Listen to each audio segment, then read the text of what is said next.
Okay, i-pastor pa sinayo. Then yung tinta ang gamit textile ink, Tolpo nga brand, ordinary lang niya. So amo ni magpapilit sang span ha, amo ni anong papilit sa atong nga stencil. Okay, so bond paper lang ni sang ordinaryo. So papilit ito sa so buo tapon nga tinta, wala limitasyon okay lang nga magsubra, hindi lang magkulang. Yan, nagamit ako sa ID card or ATM card para nga ilakta. So ang sobra balik lang.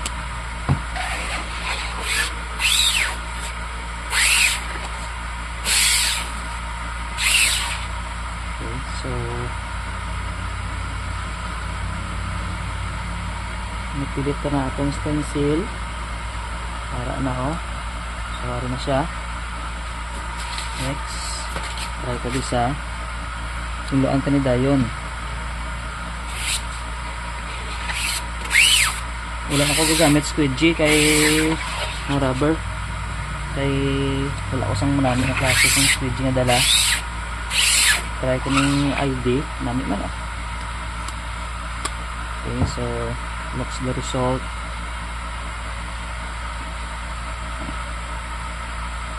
Kapili pa siya. Okay, para na siya. Sa pamalhon ta na yung screen, pag pangkwaon tinulay ng puti. Jadi pindaan ka na sanay. Pinuan tapon nga screen. Bali trapuhan ta siya. Hindi na pagkagamit ka na. Pagkagamit papel na mismo ang tugaputa para tinlo siya. Okay. So itagid nga ang mga letters yo. Wala sang bump. Okay, dasig ni magmala ko siya na yung mga letters.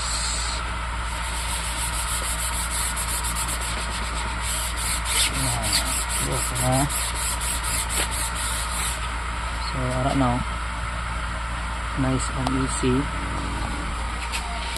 na wala na sa mga higko ang mga letters tanong ta sa adlaw wala na, almost ay na.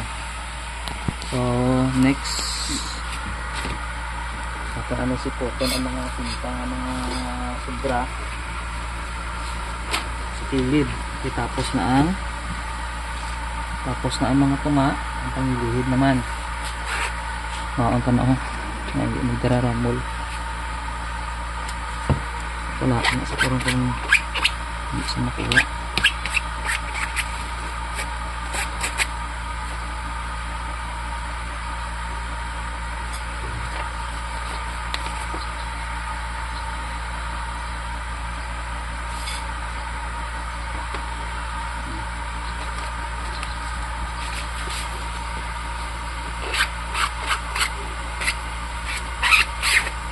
Okay.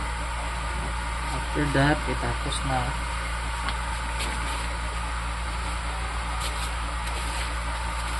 Ito na tapos ng tape.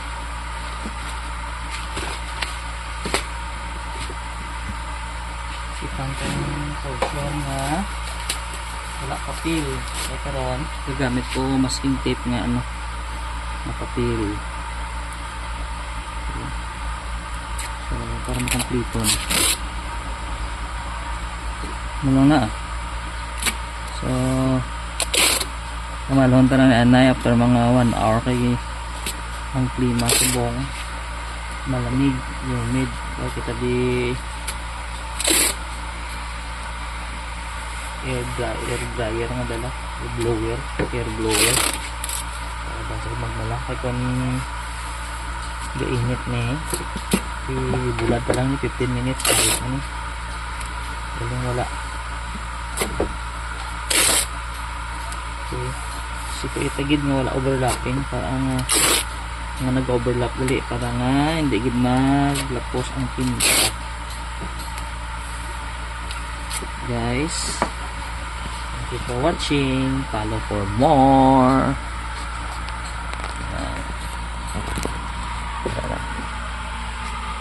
Okay, tanong ko sa adlaw, klaro-klaro.